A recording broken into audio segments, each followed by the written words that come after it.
الله وبركاته. قال الله جل وعلا في كتابه الكريم: بسم الله الرحمن الرحيم: ولا تجعل مع الله إلها آخر فتقعد مذموما مخذولا.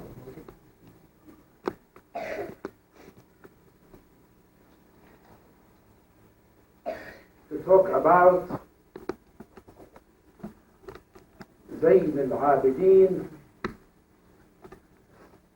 وسيد الساجدين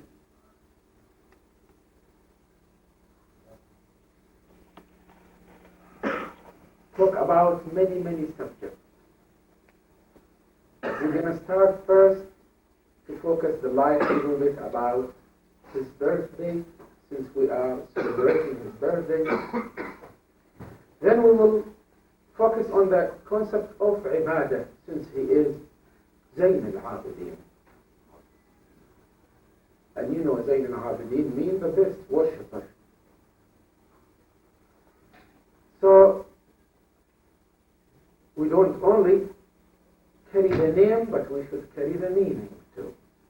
So inshallah, Allah will help us tonight to focus about this concept through the life and through the philosophy and through the principle of Zayn al-Abidin, salamullahi alayhi.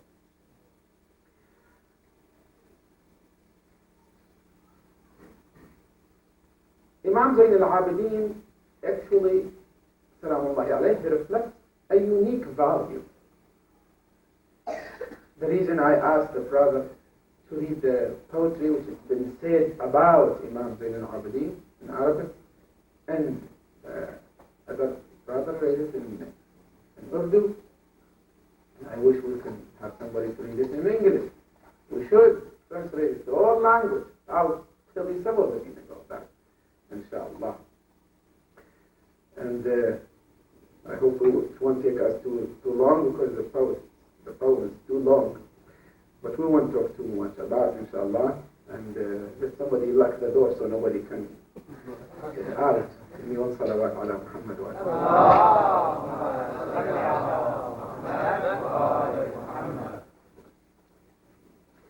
Yes, salamullahi alayhi, Zayn al-Abidin reflects a unique value. And the reason I want to combine two brothers, read it in different language, because he is the one who combined this value in Islam. The Arab and Ajam, which Ajam means non-Arab, and the Arab. And that himself is a reflection of this value, this kind of combination. And that value really started to be combined and reflected when the Muslims opened Persia and got them to Islam, and Persia welcomed Islam, and here is the royal family coming toward the land of Islam, and here is one of the daughters of the royal family, one of the queen of Persia coming, and they wanted to get married. And here is Ali ibn Abi Talib. He was in the masjid. He looked to this thing, and she looked to Imam Hussein salamullahi alayh, and Imam Ali told him, Ya Hussein, marry her. She's going to born to you خير العرب والعجم, the best of the Arab and the Ajam.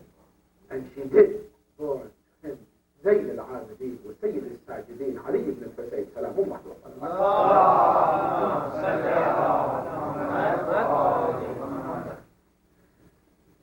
And that is a new dimension in Islam, as an actual dimension. Actually, Islam says, إِنَّ أَكْرَمَكُمْ عِنْدَ اللَّهِ أَتْقَاكُمْ, no different. But Zayn al-Abidin, salamullahi alayhi, himself is an example of that combination. And we will stop here and there in the life of this great man, Salamullahi alayhi. To learn from him and to learn from his life. But like I said, to talk about this man, that his name been combined to the worshipping name, Zainul Abidin, the best of the worshippers. I would like to talk about the worshipping concept in Islam through Zain al-Abidin, salamullahi alayhi wa salawat Allahumma salli ala Muhammad wa ala Muhammad. The worshipping in Islam is a system. And we will learn a lot about this system, inshallah, tonight. It's a system different than any other system. A system required a connection to Allah. And the nature or the need to be connected with something superior. This is an essential need inside of the human being. To be connected to something. And this connection is different than any other connection. The worshipping is a connection between the Creator and the creation. And that connection, which we call it the worshipping system. The worshipping connection, the worshipping relationship between the Creator and the creation. It's a unique system and a unique relationship, different than any other relationship.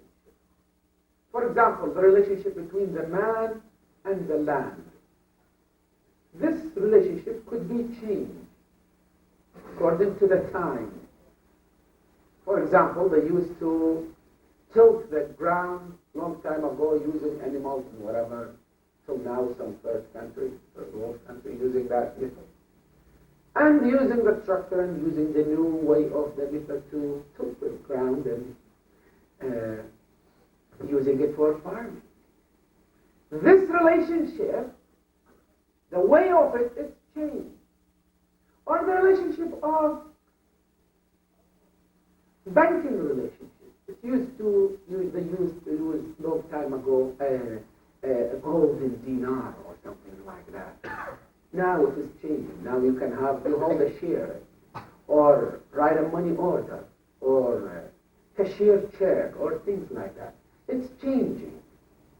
But the relationship between God and the human being never changed. And the worshipping system never changed. I'm talking to you through a speaker. This is not the same speaker and the same microphone that Bilal, the muazzin, used to use. He was much stronger than me and he can use his natural voice.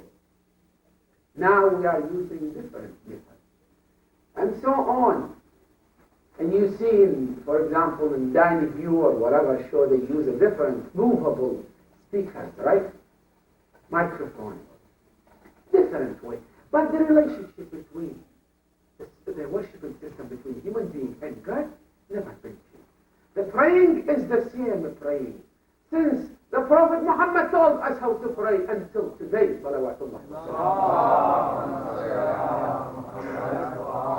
Why should it be changed? Because it's an essential need and a medicine for the human being. You cannot live without. You cannot function without, and we will go into detail, inshallah. So, to understand the social system in Islam, we have to focus on 3 lines. The first line is the connection to the absolute. And the second line is the goal that goes behind you and behind you And you should have a goal bigger than you when you get in the worshiping system in Islam. And we'll focus on that. That's the second essential need. And the third one is the internal responsibility. So when I talk about the absolute connection, the connection to the absolute, yes, we talk about Zayn al-Abidin, salamullahi alayh, the one that he was talking to God, salamullahi alayh. And he knows who is he talking to. He is Imam al-Insi wal-Jan, but whenever the praying time comes, and whenever he hears the adhan, and whenever he goes for wudu, he starts shaking, salamullahi alayh.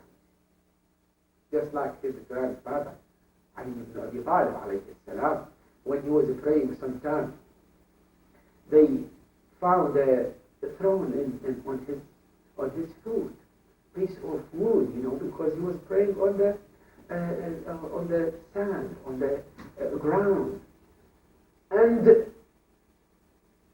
he just gets so deep in his praying that he forgets himself. People think he is dead. They go to Fatima and they say, we saw Ali ibn Abi Talib in somewhere underneath the tree. That's, he almost dead. She told him, don't worry, he is praying to Allah.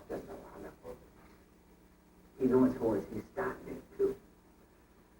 And whenever you want to pull that wood, whatever goes in his food, salamullahi alayh, whenever he go for sujood, go down for Allah, pull all these things from his foot because he doesn't feel his body. He submits himself to Allah while he's standing between his feet. The same thing his grandson Zayn al-Abidin, salamullahi alayh, whenever the praying time comes and he go for wudu, he starts to shake and his yellow turns, his color turns yellow. Because he knows who is he talking to. They used to call him the poet of Allah. Why? Because he was the one that he knows how to describe Allah and how to describe the relationship between the creation and the creator, the human being, and the Lord. That's why he was called Sha'rullah, salamullahi alayh. So let's learn from this relationship, the relationship to the absolute God. Let's learn from Zayn al-Abidin. What does this relationship mean? And how important is that? First, give me one salawat ala Muhammad.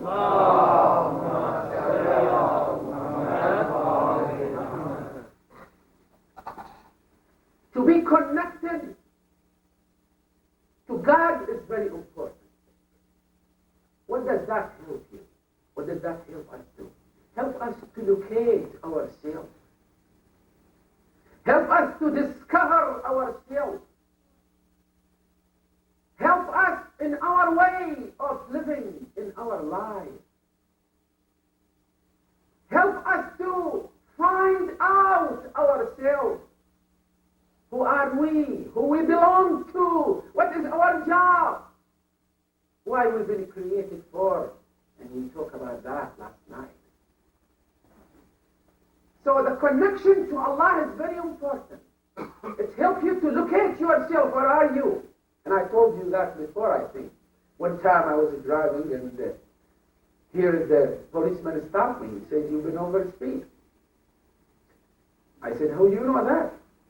Because when I saw him, I slowed down. I told him, how do you know that? He said, up there, I look at that, there's a helicopter. That helicopter caught the poor sheikh over speed and he told by his CV to that cop in the side of the street, that's this car, humble car. I was surprised that my car can drive 70 as a matter of fact. So he said, you've been driving over speed. Well, actually, I was going to downhill, otherwise I won't see him. So I said, how you know that? He said, up there. So without that connection, they won't catch me. The same thing without that connection to Allah, walking through our holy city, through our worshipping, through our praying, through our dua, We can never catch any one overspeeding in our society and breaking the law of Allah. So that connection is very needed. Help you to locate yourself, to see where are you and what should you do. Without having this connection to Allah Jalla wa Ala, the human being was trapped in two problems. And that is through the history of the human being, you find out there is two problems. When the people didn't get connected to Allah, they fall into traps. One of it is the shirk, and one of it is ilhad, which they either worship somebody with Allah or other than Allah, or deny the existence of Allah. Through the history of the human being, that's what's happening.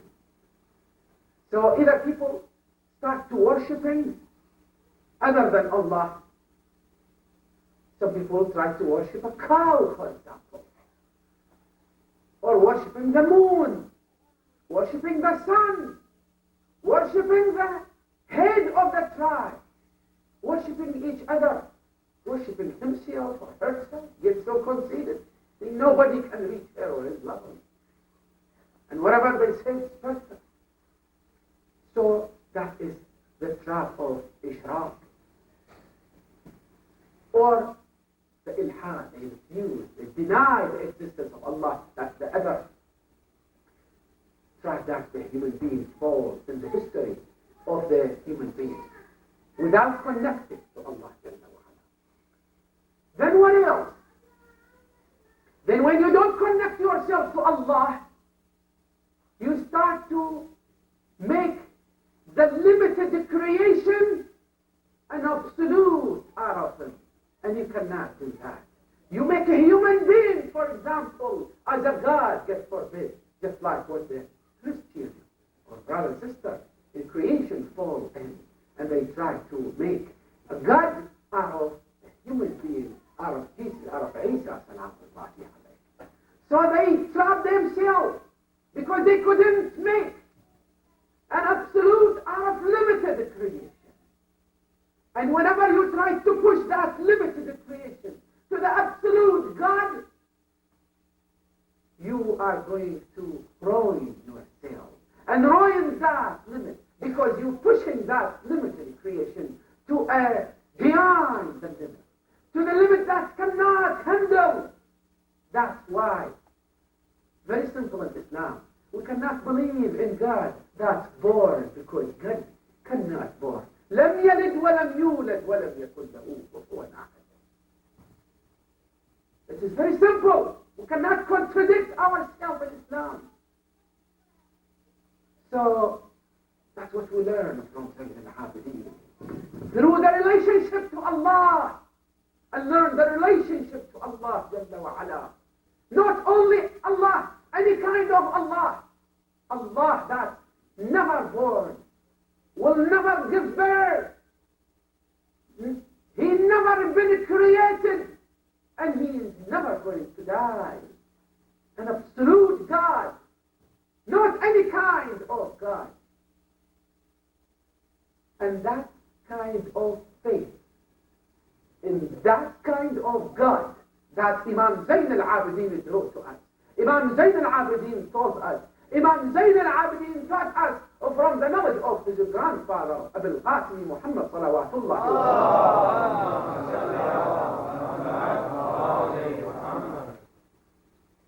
So when we have that kind of relationship, to not only get to an absolute God, that will help us to discover ourselves, help us to see what is our duty in this earth, prepare us for the responsibility to lead ourselves and lead the human being and lead the world toward Allah, an absolute Allah. Give us an authority to lead the human being and the creation toward the Creator. And what else? Give us the hope to being gifted and rewarded in the hereafter. You see how explained to us. That's why you see Zayn al-Abidin going through all his hard life, never moved, never changed, because his faith got root, and that root connected to Allah Jalla wa Ala, and got the knowledge, and that knowledge and faithful and knowledgeable faith can never change, no matter how rough and how tough is the life. So that's what makes the life easier for the believer, to make him able to go through the life and struggling and fighting for the sake and for the cause of Allah Jalla wa Ala and for the face of Allah. So, to conclude the first point that we are talking about, the concept of worshipping through the life of Imam Zayn al-Abidin, Salamullahi alayh, which is the connection to the absolute God. Let's conclude this point and to see what is the advantage of having this kind of faith, this kind of worshipping to this kind of God. Let's see which kind of advantage is that. The advantage is this kind of faith, this kind of iman. It doesn't come overnight. It doesn't come just like that. It's born naturally in the mind of the human being. Because you will get that faith by understanding who are you, what is your duty, who you are worshipping to. That faith will never change, and it's born in your mind and in your heart and your spirit naturally. Second, this kind of faith to worship an absolute God, it's never stopped to a certain limit. No limitation to it.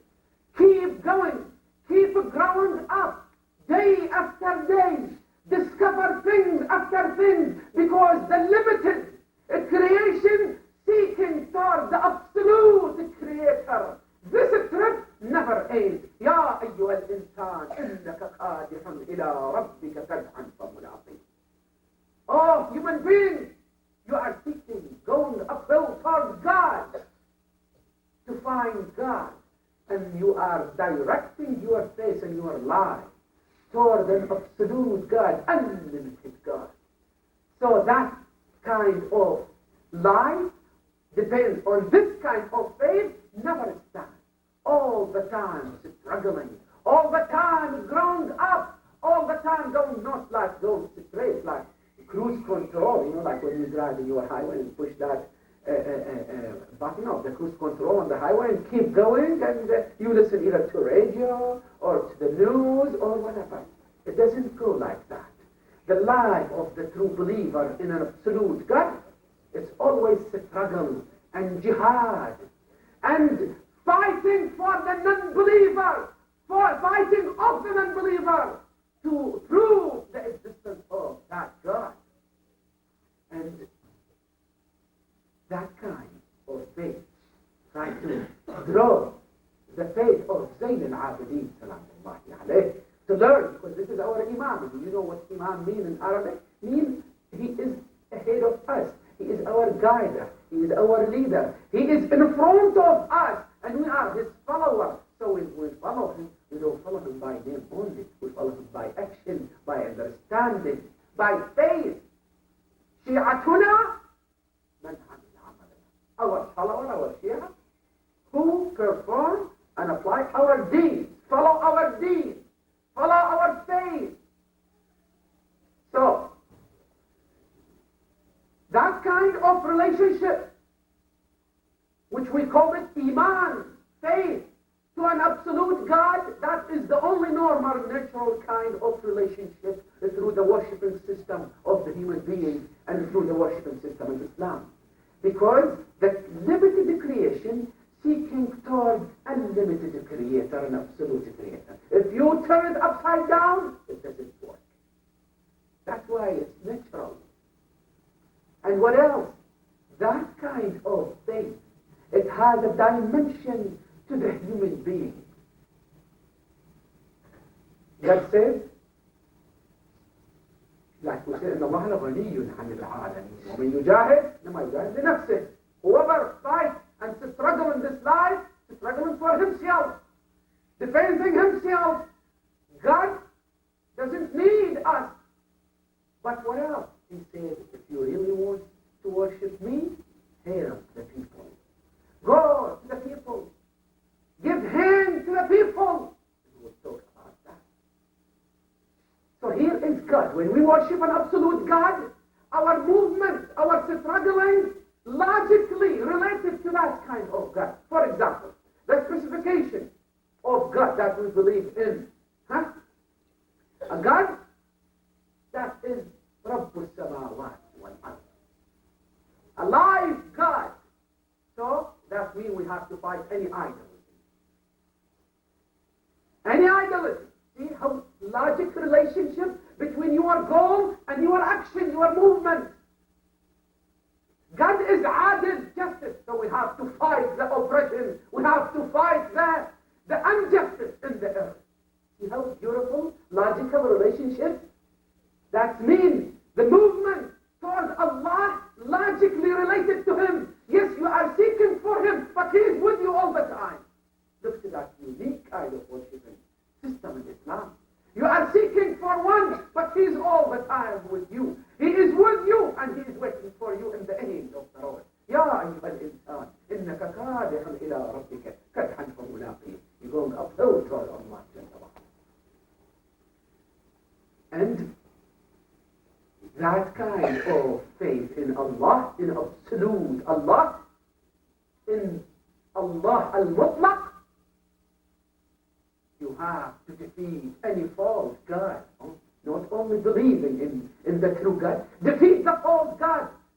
قولوا لا إله إلا الله تفلحوا. When you say La ilaha illallah, that doesn't mean only worshipping Allah. See, it says first La ilaha, then illallah. So that means before you come to Allah, before you have the true faith in Allah, you have to defeat any false Allah. You have to defeat any false God that the non-believers believe in. You have to defeat any idolism. So when you go and believe in Islam, you have to defeat any other system other than Islam. You have to believe the idolism of the socialism and the idolism of the capitalism. Whatever good, keep it. I don't know if there's any good in the socialism. Otherwise, it won't turn upside down. So, La ilaha illallah means you have to keep struggling. That means the core of the faith in Allah means the defeating of the false God of the non-believer. La ilaha illallah. Give me one salawat salam.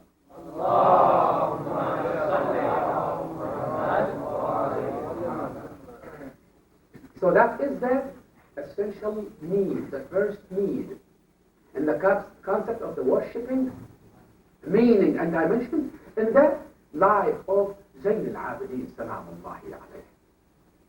Now we go to the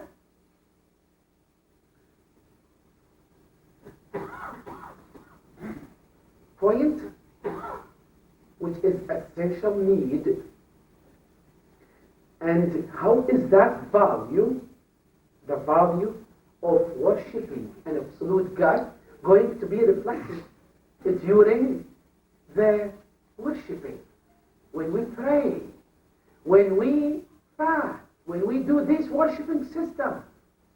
How is that help us to be connected to an absolute God? Or to believe in that kind of God? How is that going to help us? See, that worshipping, as we said, sometimes people, when they get educated, they say, there's no need for 5 times of praying. Make this count maybe 2 times big enough. Or maybe a time a day. Take one multivitamin a day, that's be enough. It doesn't work. You need it all the time. Can you live without food? And that is the food of your spirit. So you cannot change, you cannot get too much modern when it comes to the praying concept, for example. You cannot say, well, I am so educated, and I'm so busy, I have no time to stand 5 times. 5 times? praying and make wudu and no, I have no time. And God knows me that I mean it. Doesn't work. You have to go for it. Can you go to the gym? That's where you lift weights. Can you go there and talk to the instructor and say, I want to build up some muscles, but I don't want to exercise? Can you do that? You have to push up, you have to set up, you have to run, you have to jog to build up this muscle, the same thing. To build up the muscles of the faith, the spiritual muscles, you have to pray. And just the way that God told you, 5 times. You want to pray more, that's fine, but that's the minimum. And just like these days, the people, they knows about the calories and they knows about the cholesterol and so on. And they eat, so picky way. This is too much cholesterol. This is too much calories. Or here's the doctor told me each day I have to eat 2,000. Is that too much? 2,000 calories a day. That's enough. So then they go. This piece of carrot got 170 calories. This thing got so. Then they combine it. Then they feel good. Same thing. When you come to your life, daily life, count how much calories it's got, how much goodies, how much hasanat, how much credit, how much reward you get from each thing. The same thing when you become too picky on the food, be too picky on your actions. Don't get in a certain place that is so polluted. When you see some food, you want to go to the grocery store and you buy some food and you see flies, flying and jumping and walking on that apple. Can you pick up that apple? You don't like it. Because you think there's a lot of germs.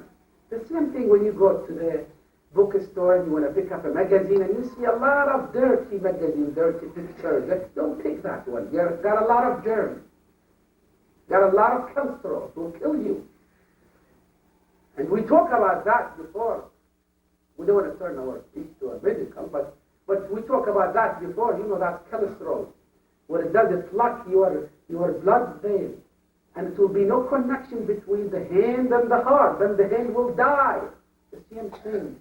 If you let the germ, the bad deed, the bad habit accumulated in your spirit, then that will disconnect between you and God.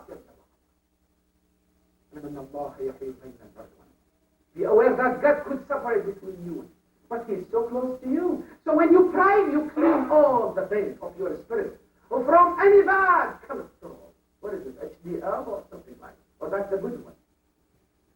So increase that hasanah. Increase that reward. By what? By connecting yourself to Allah. By making a checkup with the doctor. You are a creator 5 times a day to see where is your problem. Don't wait too much before you go to see the dentist. Otherwise, he'll say maybe you need to take off or pull out 10 of your teeth one time. Check it out before your spirit gets infected while we are living in a polluted society. So that spirit naturally seeks for God. So you have to direct it to God. And that's natural seeking, internal seeking toward God. You need to make it live in right atmosphere. So it will grow up. It will be stimulated. So for example, to have the value of rahmah, mercy, you have to live with the poor people to stimulate, to increase that value and understanding in your spirit. But if you are going to live with the bureaucratic people, what's going to happen to that value of rahmah in your heart? It's going to die. The same thing. You have to prepare the right atmosphere, the right temperature degree, the right humidity degree for the plant to grow up, for the plant. For the plant, the same thing, that gift of God. You should keep it and protect it and let it grow up in a right atmosphere, because it will die. You cannot think about Zayn al-Abidin when you are invited in a wild party, for example. So wild party that you forget about your Imam. You will never listen to your Imam. And by the way, he will never listen to you when you are in such a lousy area. You're calling somebody, and there is all kind of sounds and music and shouting. They couldn't hear you. Your voice will be gone. So this natural seeking, natural value, the seeking toward Allah, the turning toward Allah, we should grow it up. We should take care of it, and we should balance it with the rest of the gifts that Allah gave us inside of us. Don't take too much vitamins of one kind and forget about the other. Balance it all. Learn the value and take some vitamins from the value of taqwa, value of iman. One time, a man came and he saw Zayn al-Abidin, salamullahi alayh, making hajj, making tawaf.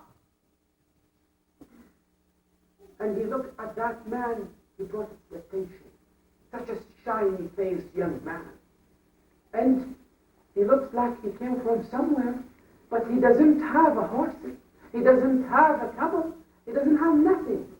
And neither doesn't have any food with him, but he making hajj and going and coming and so and happy in his face, shy. He didn't know who is this. He wanted to talk to him. That man is named Abdullah. He came close to him and he told him, who are you? He told him, I am a Muslim. That man, he told him, don't you have food with you? Don't you have zad? He said, Inna zad ya taqwa. My food is taqwa. Allah, Allah, Allah, Allah. He told him, don't you have a vehicle? He said, my vehicle is my day. He told him, what is your destination? He said, my destination is Allah. Give me one salawat ala Muhammad.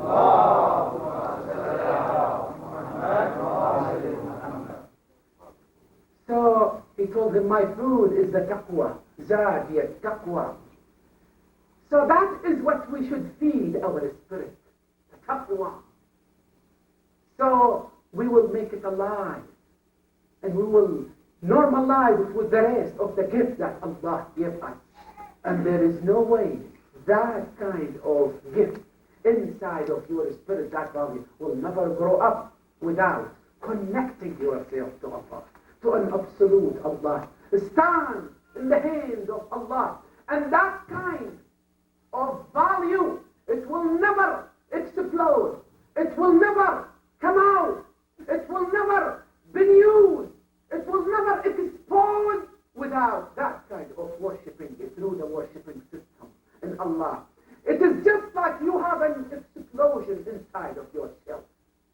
And you see when you have a timing bomb, for example, time bomb, what they do these days, A'udhu Billah, talking about terrorists and explosion or whatever, I hope they don't know what we are talking about. But when there is a bomb, there is a timing bomb, and there is a device with the bomb goes.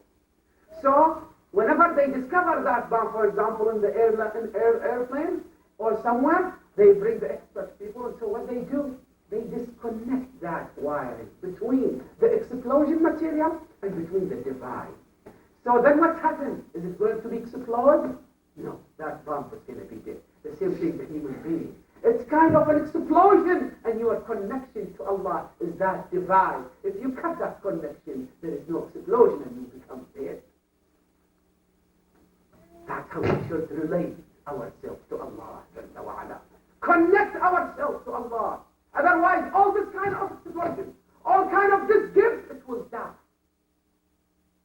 And the connection to Allah is the only way to explode and expose this kind of power.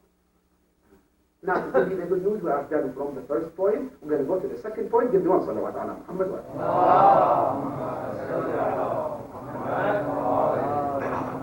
Is the door locked so far?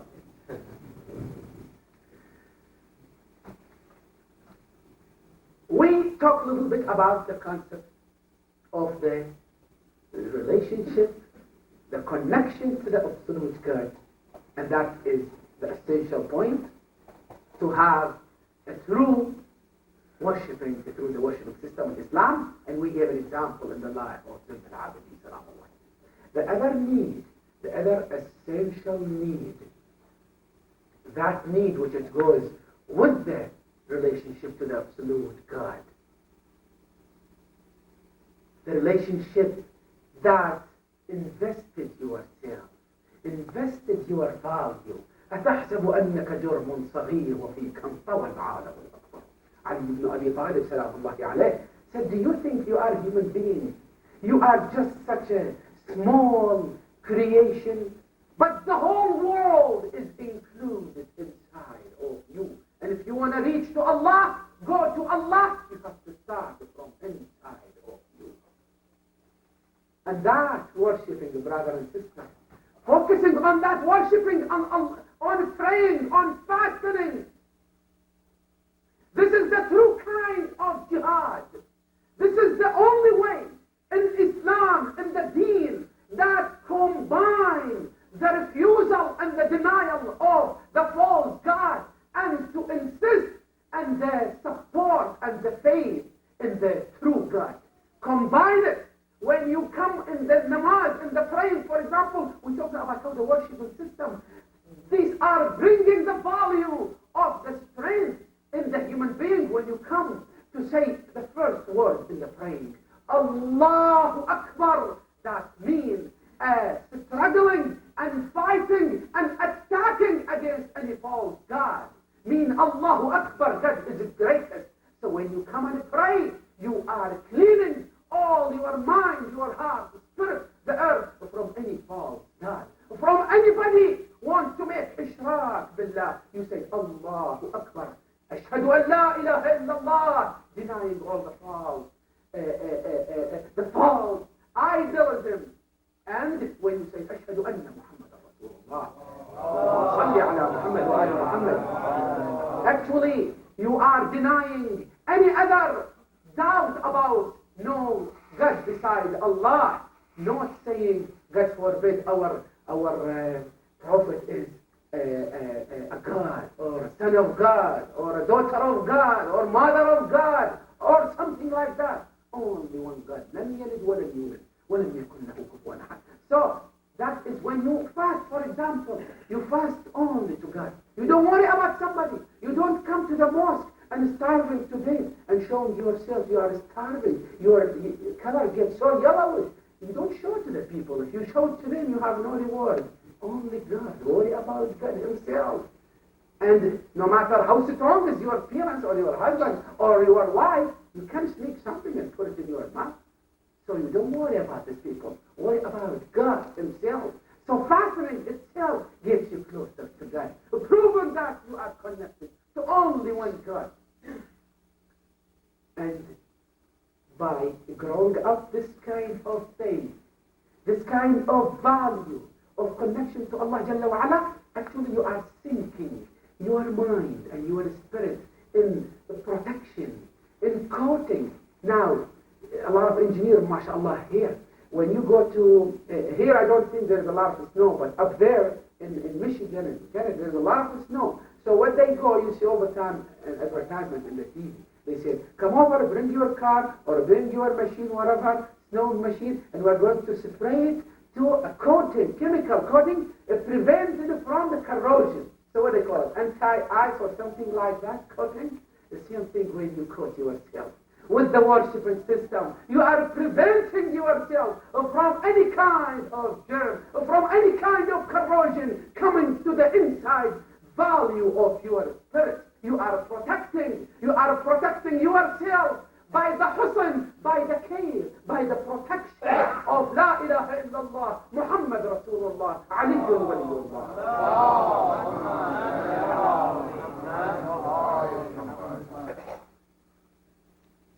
And your mind won't get polluted no matter where you go, no matter how many wild people come talk to you, you won't be changed because your mind will be reserved.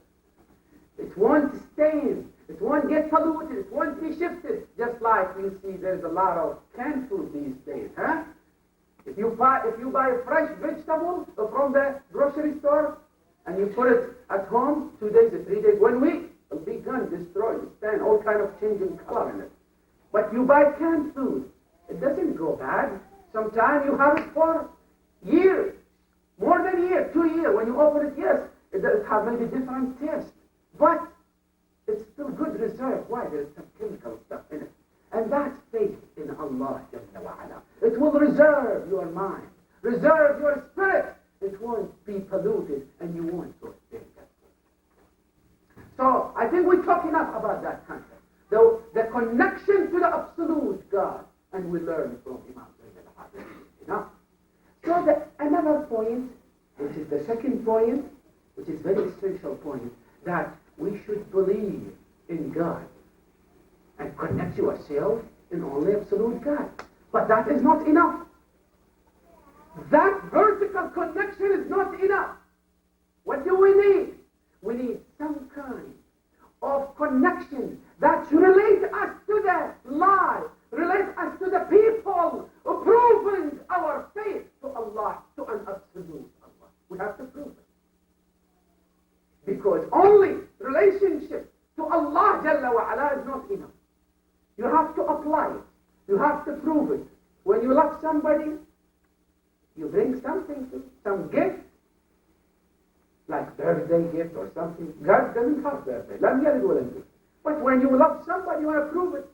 I know maybe the Western culture is different a little bit than the Eastern culture. So whenever sometime American Muslim come and discussing relationship and whatever, and they said, "Oh, my husband never told me I love you. Never says that in all the life." So, but that doesn't mean you don't. You have to prove it. You have to. It doesn't mean you don't love. You have to. So whenever you prove your love to Allah, you have to come with some proof to Allah. You cannot say, "Allah, I believe in you. I love you, but I don't need to pray." It doesn't work. "Allah, I love you, but I don't want to fast." It doesn't work. "Allah, I love you, but I don't want to worship you." It doesn't work. You have to prove it somehow, some way. So that concept is relating or going for a goal that's bigger than you. Not having a worshipping God, but you're holding that God in your pocket like, God forbid, the idol system in the Jahiliyyah. What they do, they worshiping. Everybody have his God with him, worshiping him. An idol. And if they see a piece of rock better than the material of his God, he broke that God and made God of the next material better. Or he makes a God of date. He gets hungry, he eats that God. Or get mad and that God starts to beat on that God. You need to believe in God bigger than you. Your goal should be farther than you, beyond you, and you are part of that goal. You are part of that goal. Not that goal is part of you. See, the Quraysh, they used to believe in God. In the same time they worship that idol, they believe in God. But they don't want to give up on this idolism, which is, they believe in the Uluhiyyah, but they don't want to believe in the Rububiyyah. They said, "We believe there is God, but this idol will get me to God, closer to God. When I kill this idol, get me closer one step to God." So they want to keep that God. They believe in the Uluhiyyah, but they don't believe in the Rububiyyah. They don't believe that we should clean up ourselves. We should prove our faith. That's it. We believe in God, and no matter whatever I worship, that will get me closer to Him. It doesn't work like that in Islam. You have to work to the people. You have to prove your faith. So look at that. How is that reflected? Let's please get a few minutes and learn. You have to give up something. So when Zayn al-Abidin salamullah alayhi was going around that Baytullah Kaaba, this Abdullah came in and he asked him, "Who are you?" He said, "I'm a Muslim." He told him, "Where are you from?" He told him, "Qurashi, from Quraysh." He told him, "Aqsa, make it clearer. Which kind of Qurayshi?" He told him, "I am a Muhammadin. He told him, yes, but which kind of, which part of Muhammad? He told him, Alawi. He told him, which part? All right. He told him, Fatimi. He told him, who are you? Then that man disappeared. Said, how did he disappear? Then that man was wondering, Abdullah, what happened? Who is this man? He attracted me. He looked such a bright face. Who is he? Why did he kill me? And each time he answered him a question, his value grew up more and more. And he wanted to be, he get interest more to know who is he. He didn't tell him. Then, whenever he came to Mecca, it used to be in Mecca, in the Kaaba, in Baytullah. Later on, there's a lot of circle, like the circle you see in Qom. It used to be in Najaf, la'natullahi ala Saddam. He destroyed it. Inshallah, it will be rebuilt by the love of Allah and Muhammad and Ali ibn Abi Talib. So when he came to Mecca, he saw there was a big circle of people learning Islam. When he looked in there, he saw that man, the shiny face, is teaching Islam like an ocean of faith, teaching all the people and everybody listening to him. He asked the people, who is this? They told him, Hada Ali ibn Husayni, ibn Ali ibn Abi Talib. صلوا على محمد. He didn't tell him who was he. He was so humble, he didn't want to get any credit. One time, there was a group of Muslims in a trip. And it happened that Zayn al-Abidin was one of them to go from one town to another. But they didn't know this is Zayn al-Abidin. Look how humble. He doesn't come and sit down and say, my grandmother is Fatima al-Zahra. Or my grandfather is Ali ibn Abi Talib. Or my father al-Husayni.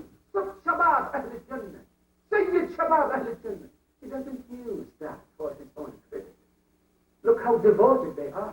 So everybody, they stopped in the middle of the way, and everybody, they wanted to cook something. So everybody wanted to do something. Zayn al-Abidin. Zayn al-Abidin. Wa khayru al-Sajidin. Wa Imam al-Insi wal-Jan. He took a part two of this job. He said, what you want? They said, we're going to cook. He went to look for all the dry piece of wood so he can burn it. They can burn it and cook on it. And they didn't know that until somebody passed. They told him, no lie. He told him, do you know who is this? He said, no, it's just a regular man. He told him, this is Zayn al-Abidin.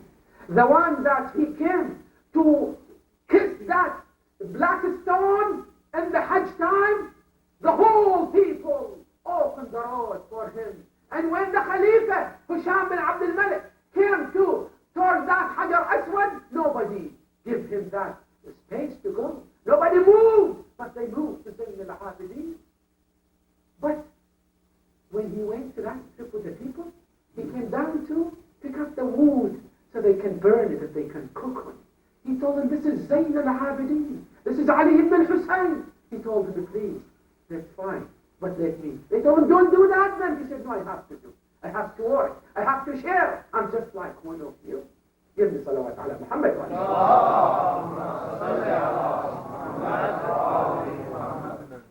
So, that's what the worshipping system in Islam teaching us. So, give us an exercise, a spiritual exercise. So when you pray, you go through a spiritual holy war, holding yourself, learn how to hold yourself and get straight towards Allah. When you fast, you physically struggle for the cause of Allah. And when you go for holy war, sacrificing yourself for the cause of Allah, yes, but defending the people. So this relationship to Allah gives you kind of a training to sacrifice for the people. So naturally, whenever you are worshipping Allah, you are getting so devoted to the people. You become so sacrificed to the people. Because as much as you train yourself to worship Allah, as more you become helpful and devoted to the people. خير الناس من نفع الناس. All the human beings are children of Allah. كل بني آدم. All of them are related to Allah, creation of Allah.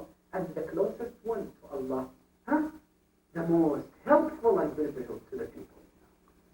So what does teaching you how to help the people? The worshiping system of Islam. And you learn that example from Zayn al-Abidin.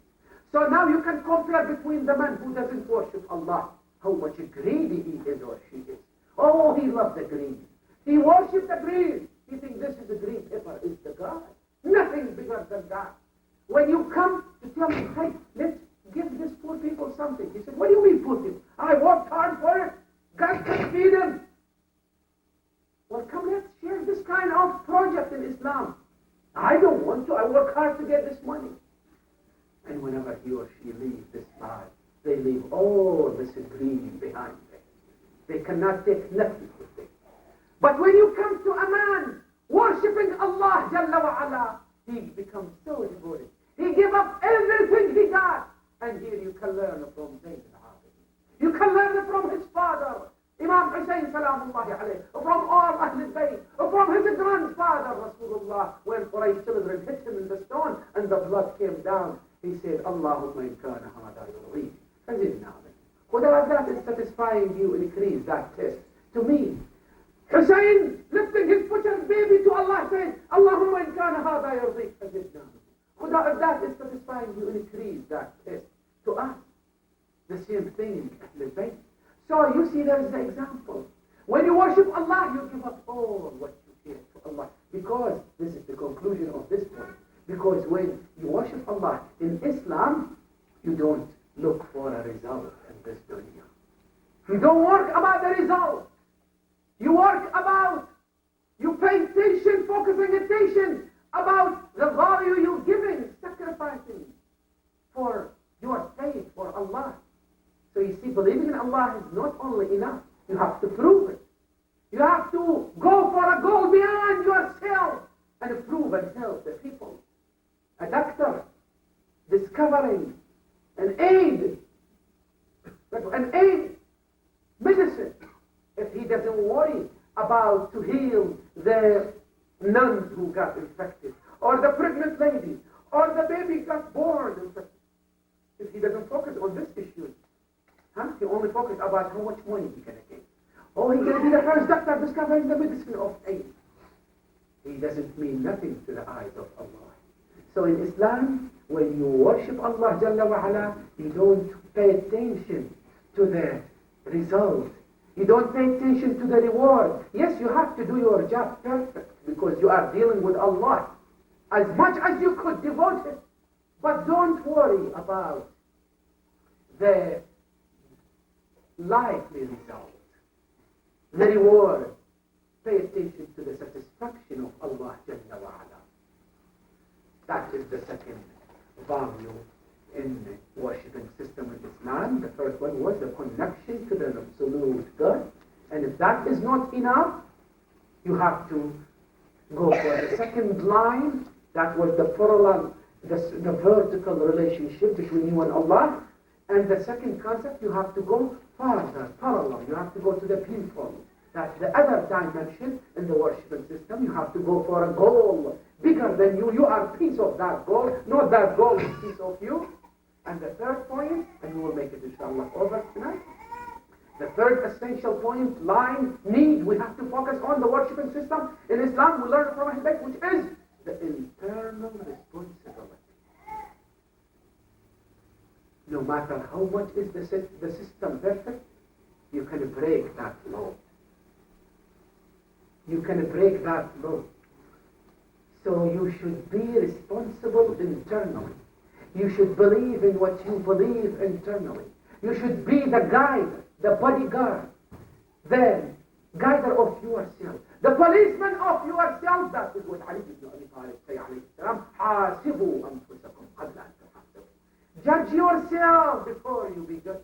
وَزِنُوهَا قَبْلَ أَن تُوزَنُوا. And weigh yourself before God weighs the judgment day.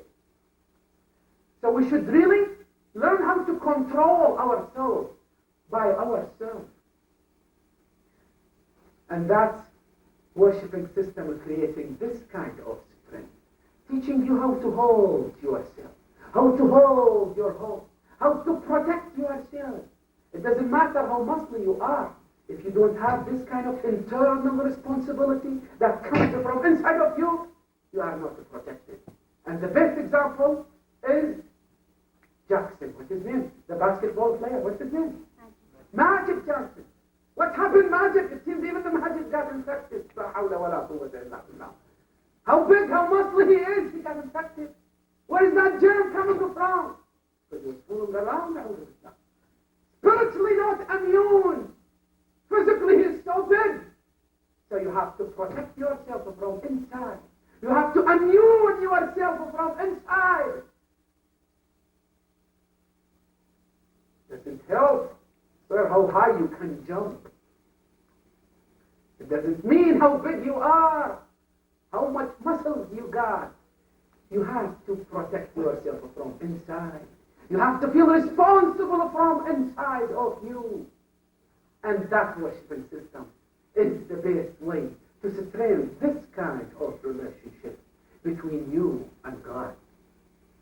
That relationship, when you pray to Allah, this is a training, teaching you how to hold yourself. And not only that, you need to be aware of a policeman, not only in that helicopter or on the shoulder of the highway. You need to be aware of God, that He can know everything about you. You need to believe and worship God, that He can see every movement of you. You need to believe in God, that He can feel everything inside of you. And that you need to believe in God, that He is watching you all the time. So, if you believe in any other than that God, that Rabbus Samawati wal Ard, you can go with that God. If your God is dead, then what's happening? Who you are worried about? Who you are worried to prove your faith? حي لا يموت لا تأخذه سنة ولا نوم له ما في السماوات والأرض.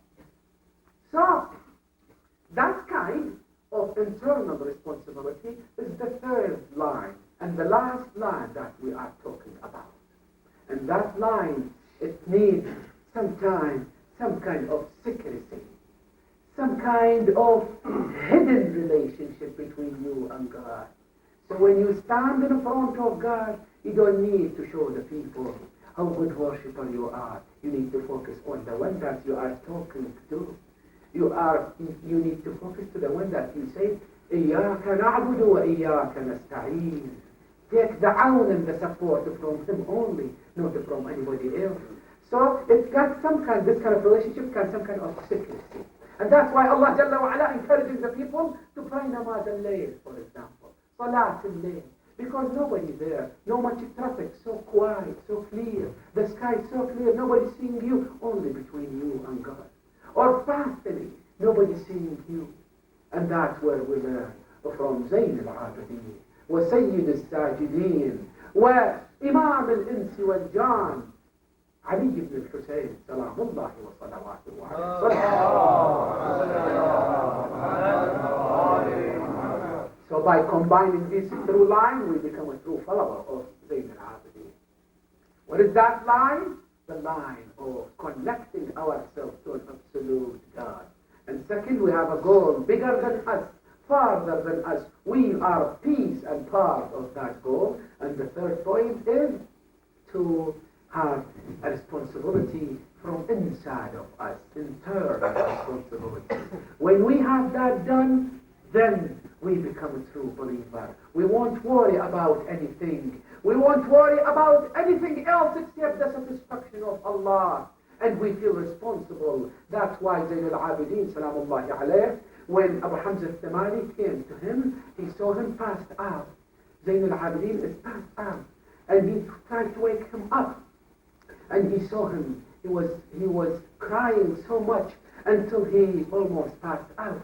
He told him, isn't the time to stop about crying about your father and your Ahl Bayt who got murdered in Karbala?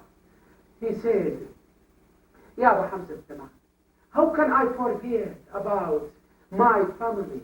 I feel so responsible, so devoted. I have responsibility to complete that mission.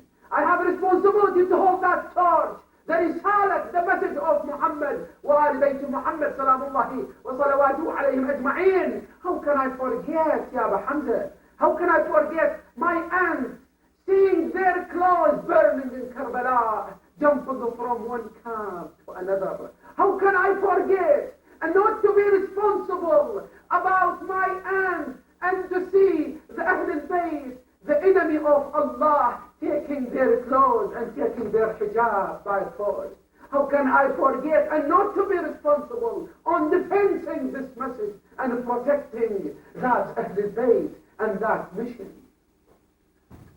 And when that man comes to bring the food and the drink to Imam Zayn al-Abidin, salamullahi alayh, each time he see the water, he starts to cry, salamullahi alayh. And the man who bringing the food to him and the water, he says, Sayyidi, isn't it the time? About time to start crying about the martyrdom of your father. He said, Ya Hana, how come I forget? How come I cannot be responsible? And even Nabiullah Yaqub, he cried so much about his son Yusuf until he became blind. But Yusuf didn't die, and he came back to his father. But I am in one day, I saw my father butchered in front of my eyes. I saw my family getting butchered in front of my eyes. I saw my followers butchered in front of my eyes. I saw in one day 17 from Ahlul Bayt butchered in front of my eyes. How can I not be responsible? That's where we learn the responsibility. I'm sorry to end up my speech with a sorrow memory and sadness memory of Karbala, but that's what Zayn al-Abidin salamullahi alayhi said. He said, our Eid is our ma'atim. Our Eid is our ma'tam. And whenever we celebrate our Eid, we remember our torture, our butchering, our martyrdom. And he said that's the way it's been combined and cannot be separated, because that's the way we feel responsible. Allah wanted to mix the tears with the smile of us, and that's why when we be happy and celebrate a birthday of one of Ahlul Bayt, in the same time, in that Eid or that celebration, we remember Ziyarat Al Husayni, salamullahi alayh. That's why in Ziyarat Al Eidain, Salat Al Eidain, Eid Al Fitr, and Eid Al Adha, you do what? One of the a'mal is make Ziyarat Imam Husayni, salamullahi alayh, to prove to Allah that we still feel responsible. We're still connected to that line. We still internally feel responsible to defend that principle. Ya Rasulullah, may Allah make us true believers of Allah. May Allah help us to be real devoted Muslim, Ya Allah. May Allah help us to be true follower of Muhammad wa Ali Bayt Muhammad. May Allah help us to be true responsible and hold the real responsibility, which is the amanat, to protect that amanat, which is wilayat Ali ibn Abi Talib and Ahl Bayt Muhammad. May Allah help us to revenge to Ahl Bayt Muhammad and fight the enemy of Ahl Bayt Muhammad and liberate the land and the grave and the value and the message and the religion of Muhammad wa Ahl Bayt Muhammad from any oppressor and from any zalim. May Allah help us, Ya Zayn al-Abidin. May Allah help us to revenge to your father. May Allah help us to get underneath the minaret of your father, Imam Hussein, very soon, inshaAllah, and to have the victory and to prove our responsibility to you. Wassalamu alayka, Yabna al-Hussein al-Shahid, Yabna Fatima al-Zahra, Yabna Ali al-Murtada, Yabna سيد الأنبياء وخاتم الرسل أبي القاسم محمد. والسلام عليكم جميعا ورحمة الله وبركاته. اللهم صل على محمد. زيارة أهل البيت سلام الله عليكم. بسم الله الرحمن الرحيم. السلام عليك يا رسول الله يا أبا القاسم.